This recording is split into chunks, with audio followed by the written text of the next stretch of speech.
Mas, professor, a gente já falou aqui em outros podcasts da situação que o Rio Grande do Sul vem passando, né? Algumas outras regiões do país acredito que também tem algumas dificuldades pontuais. Mas, professor, a gente agora vamos falar o que a gente pode fazer para resolver o problema, né? A gente já se falou muito de problema. O que a gente pode fazer, professor? Agora, vamos dizer, colhemos a soja. Agora está lá a nossa lavoura limpa.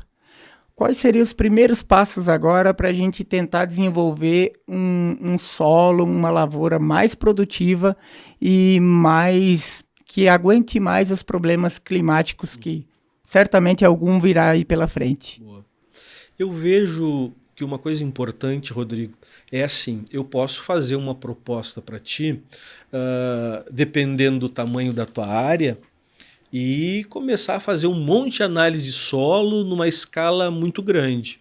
O que eu prefiro e venho fazendo para a coisa ficar mais alinhada, inclusive depois com os investimentos que podem ser necessários à medida que eu fizer essas avaliações. Então eu vejo que assim, a minha proposta nos trabalhos do Fisiologia no Campo, elas funcionam da seguinte maneira. Cara, tu planta lá em Vacaria, aí tu me fala, cara, me dá 2 talhões teus que eles tenham limitações, certo? Um que tem uma limitação superior e um que aumente a tua média. Então, e aí, se eu não tenho uma informação assim muito detalhada de cara, a explicação tá porque tem uma diferença aqui de 25, 30 de argila. Não, ali a gente tem problemas de nematóide. Isso é uma coisa importante que a gente tem que olhar. Os meus amigos nematologistas no Brasil falam assim, Geraldo, o único lugar que não tem nematóide no Brasil é o Rio Grande do Sul, né? E é porque a turma não avalia, ou seja, a gente tem que olhar com critério para essa parte de baixo. Então, assim, para o produtor que já vem castigado de limitações de água, excesso de água em outros momentos, eu não quero inventar moda para a turma de fazer alguma coisa numa larga escala num primeiro momento e vamos assim fazer uma coisa que tu falou importante, que é padronizar e tentar subir esses ambientes de produção que estão mais limítrofes e entendendo com mais detalhe. Então, qual é a minha proposta? Como a gente avalia muito raízes e os ambientes de desenvolvimento de raízes, se tu me perguntar assim, onde é que a turma mais apanha, tem mais limitações? A maior limitação está na parte de baixo. Então, assim, sem medo de errar. Se tu pensar da porteira para fora, para ganhar mais dinheiro, eu preciso vender com melhor preço, se eu tenho a chance de armazenar em determinados momentos, travar preço, criar as estratégias. Agora, da porteira para dentro, o maior seguro, ele está voltado em fazer raízes. Olha só que interessante. Sem dúvida nenhuma. O maior seguro, ele está voltado em fazer raízes. Por quê? Assim, alguns exemplos bem básicos e práticos. Se eu tenho mais raiz, eu tenho mais acesso à água. Se eu tenho mais raiz, a planta bebe mais água e bebe mais adubo. Certo. Se eu tenho mais raízes, os ativos também de proteção, eles se movimentam mais na planta. E outra coisa, os episódios de toxidez, uma fito de um produto ou de outro, aonde eu tenho uma planta com uma abundância maior de água, certo, sempre eu vou ter vantagem. Então isso é o mínimo da fisiologia nesse contexto. Tá, mas Geraldo, ok, muita teoria, mas traz para a prática, aonde que estão os maiores desafios? Inicialmente, cálcio, fósforo, alumínio e física. Certo? Não é só isso, certo. Não é só isso, mas eu vejo que aí estão sempre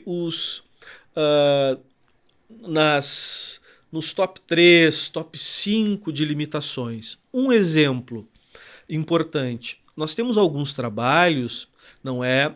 A Marielle Miller, que fez doutorado comigo, fez uma tese de doutorado muito bonita, avaliando raízes e nos ensinou muito sobre esses aspectos. Hoje eu faço isso muito nas minhas ações de consultoria e uma coisa que me chama a atenção. Eu chego em algum município do Brasil, faço uma avaliação, no mínimo, Tô falando que esse é o mínimo, certo? 0,5, 6 a 10, 11 a 20, 21 a 40. Olha só. Ah, mas Geraldo, por que uma avaliação tão superficial? Porque às vezes, pelo Brasil, Rodrigo, eu vejo assim, numa camada superficial de 0 a 5, 8 centimol de cálcio sobrando. Mas aí quando eu vou do 6 a 10, tá devendo. Nossa, e dali para baixo só E piora. aí dali para baixo só piora. E aí quando eu vejo essa situação, o que já me mostra?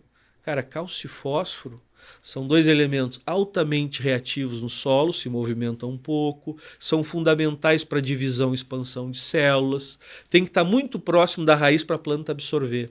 Então esses dois são os elementos assim que impactam em escala, não é? Aí vamos criar estratégia. Então, a primeira coisa que eu diria assim, o que nós precisamos saber nessas lavouras eu tenho um gradiente de fósforo, e quando eu falo ter um gradiente de fósforo ou de cálcio muito problemático, é ter duas vezes e meia a quantidade de cálcio e fósforo dessa primeira camada do 0 a 5 para o 6 a 10.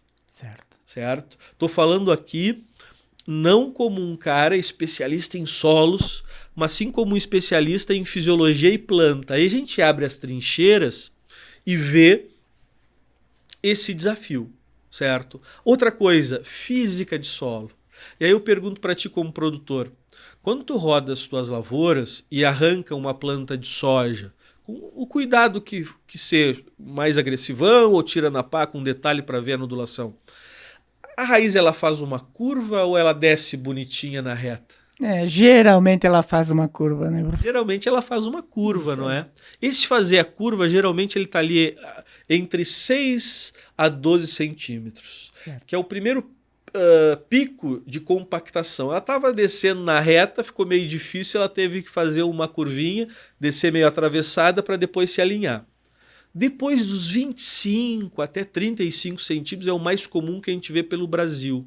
Certo. A gente faz uma avaliação, e é essa avaliação que eu recomendo, que é fazer uma avaliação de estrutura preservada de solo. Ou seja, tu manda lá, solicita para o laboratório que ele te mande aqueles anéis de estrutura preservada e tu vai fazer pequenas trincheiras de 50, uma covinha, não é? Certo. E vai retirar esse solo e entender o quê? Qual é a densidade dele, o que ele guarda de água, aonde é que tem mais problema. Porque a gente vê muito pelo Brasil uma coisa, Rodrigo, às vezes um produtor, e ele me mostra, eu tive esse exemplo em Sorriso nessa última safra. O produtor fala assim, cara, esse talhão eu tenho na média de 8 a 12 sacas a menos. Só que eu não consigo entender, porque quando a gente olha a parte de química, ela é exatamente igual. Olha só. E aonde é que está a explicação? Nesse caso, a explicação está na física. A explicação está no fluxo de água e a capacidade da planta beber essa água. Olha então só. aí, indo para o teu questionamento, para finalizar, se tu me perguntar assim, cara, vamos fazer diferente daqui para frente? Vamos. Todo ano, vamos pegar 2 talhões, um que sobe a tua média e um que baixa. E nesses 2 talhões, a gente vai olhar para a química com um pouquinho mais de detalhe. Eu faço avaliações em alguns casos onde é possível e o nível está em outro nível tecnológico, até 1 metro. Olha só. Mas para começar, 0,5, 6 a 10, 11 a 20, 21 a 40. Certo? Vamos olhar a parte física, com essa estrutura até 55 centímetros no mínimo. E mais uma coisa, entender da vida do solo. Porque geralmente, quando o produtor ele deu o primeiro salto, melhorou a química, melhorou o fluxo de água, vai chegar num ponto que ele deu um salto e a produtividade aumentou, mas depois ela vai estagnar. Exatamente. E aí, o próximo passo é a questão de vida. Aí acontece o seguinte, tem uma análise que o pessoal do Laborsolo faz no Paraná, e eu sou muito fã dessa análise, que é chamada Soil Food Web, que é o quê? Cadeia alimentar de solo. Certo? Que é o quê? Eu pego uma camadinha de 10 centímetros de solo, é uma análise de 100 e poucos reais, não é nada de absurdo. Certo. Certo? E o que eu vou ter ali? O que eu tenho de nematóide benéfico, de fungo benéfico, de bactéria benéfica. E como é que eu posso criar uma métrica e um padrão? Existe, vai chegar nessa análise que quando tu enviar, um determinado padrão, que eu uso como uma referência inicial, mas a melhor referência que nós temos é a terra de mata, certo? Então pega no teu entorno, faz uma análise na mata e vê o seguinte, cara, é isso que eu quero ter. Olha Não aí. é? Então aí tu fez o quê? Tu olhou para química fora da média, porque não é só o 0 a 10, 11 a 20. Não é só um 0 a 15. É 0 a 5, 6 a 10, 11 a 20, 21 a 40. Por que tão superficial? Para entender se eu tenho gradientes de cálcio e fósforo. Segunda coisa, vamos entender como é que está o fluxo de água. Com certeza. Terceira coisa, vamos pegar essa camada e entender como é que está a vida. Aí, tendo de posse essas informações nesses dois ambientes, um que tu produz bem mais e outro bem menos, a gente vai começar a criar estratégias assim. Mas aí quando eu for te recomendar, não vai ser uma loucura de recomendar para toda a tua área. Sim. E aí todo ano a gente vai fazendo esse giro. E a gente vai galgando produtividade, ajustando as médias, mas sem fazer loucura. Olha então essa é a minha recomendação.